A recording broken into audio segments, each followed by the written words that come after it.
He's got one bill that he puts forward every year that's kind of an omnibus Second Amendment restoration bill that is literally so comprehensive that it doesn't have a snowball's chance.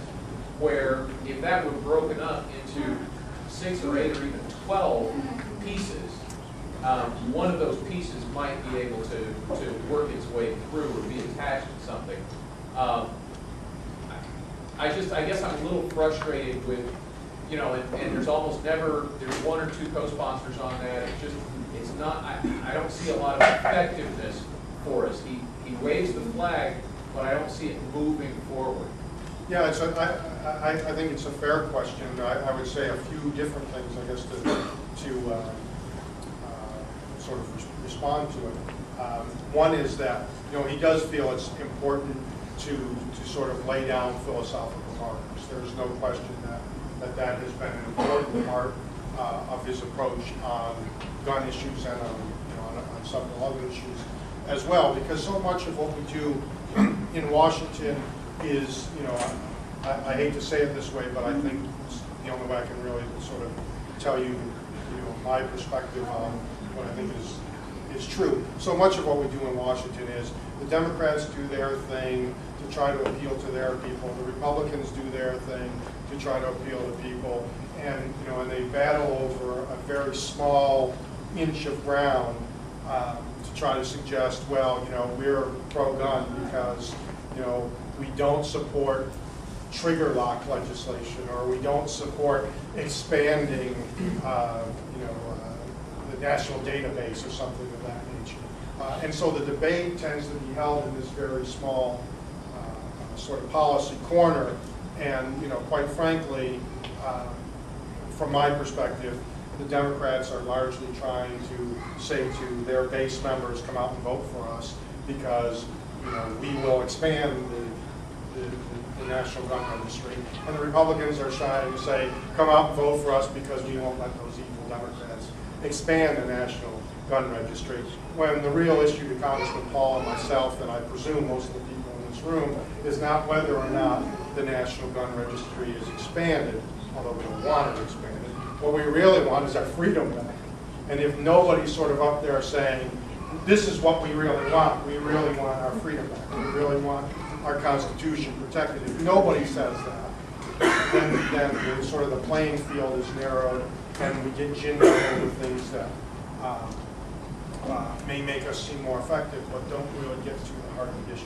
So that's one way I would respond. The other way I would respond is simply to suggest that, I think his advocacy with regard to the assault weapons ban sunset, I don't. Yeah, I mean, I think that. So I think there.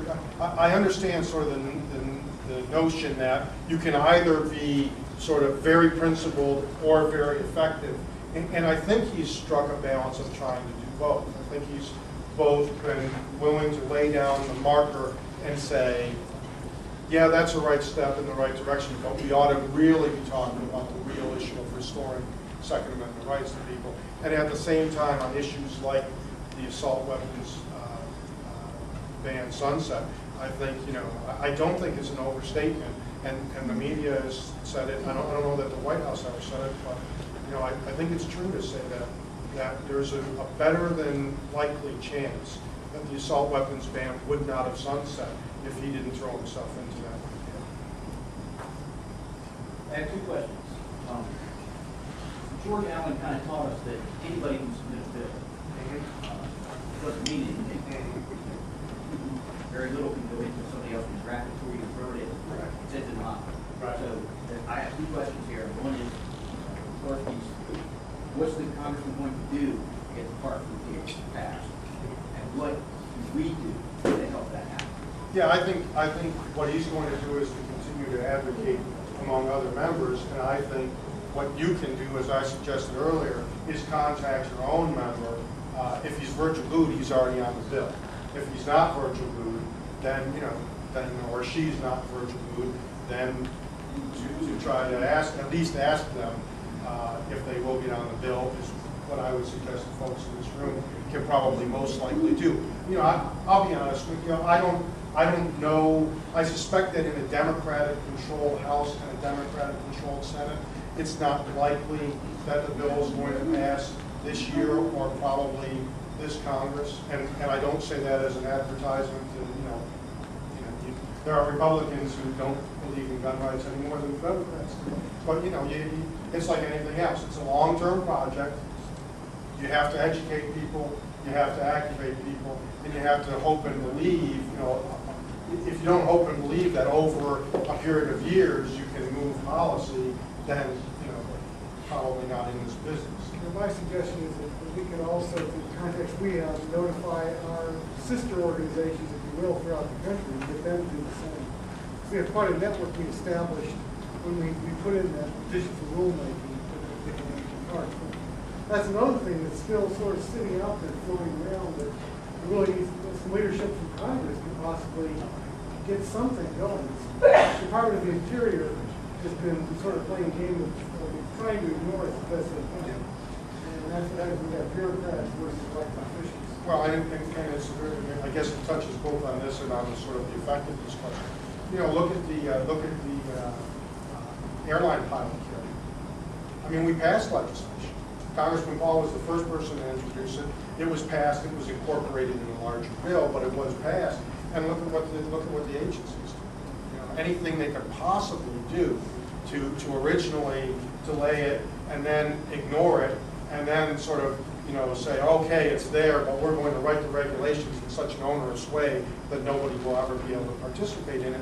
And the problem is that, or one of the problems is that it can become very frustrating. And it can become very frustrating for folks like you who say, what's the difference between this and somebody who's a last-minute convert? You're really not doing anything for us. And all I can say, though, is that's what the other side really wants us to do. You have to sort of be able to sniff out who's the real deal and who's the guy who comes to you at election time. And hopefully, the history sort of tend to prove that out is what I do. Do we have time for one more question? Going back a few questions. The national reciprocity is essentially a fairly easy way to explain that. And then if you look at the concealed permits on a driver's license, that's what we need to say in our center. This situation we have right now is you're driving in Virginia, you cross over to Maryland. Maryland pulls you over the side of the road and says, you have to go get a Maryland Virginia driver's license. Please don't drive our state. Go away. You drive to D.C. and they say, no, we don't like cars unless you have congressional immunity or you're a police officer. Please take your car back home and find out. And what national reciprocity will do when concealed permits like driver's licenses for every state has to acknowledge the other states. I understand that. I guess the concern would be something like, for example, if you have a marriage license in Massachusetts, then we have to recognize it in Texas. So the question is the constitutional balance between what is a proper federal role and a proper state role. When it comes to the proper state role, the congressman is in favor of less restrictions with regard to guns. When it comes to a proper federal role, it's obviously cleaner and easier for him to simply say there aren't going to be any if there's a legitimate federal role. Thank you all.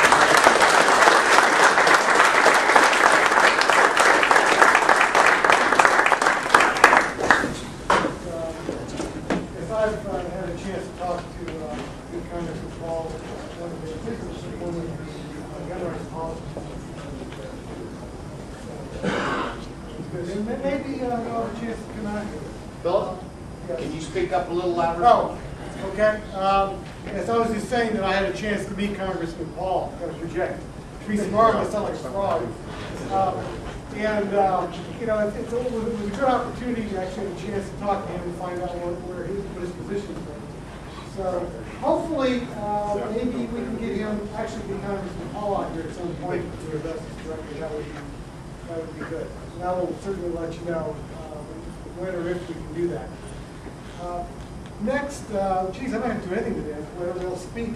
I'm just standing here to be a dummy, what I'd like at this point is to let Jeff Knox come up and just say a few words. I don't have a lot of time because I got a lot to cover myself. But Jeff, besides being a VCDL member, has the Firearms Coalition, which is carried on from his father, Neil Knox.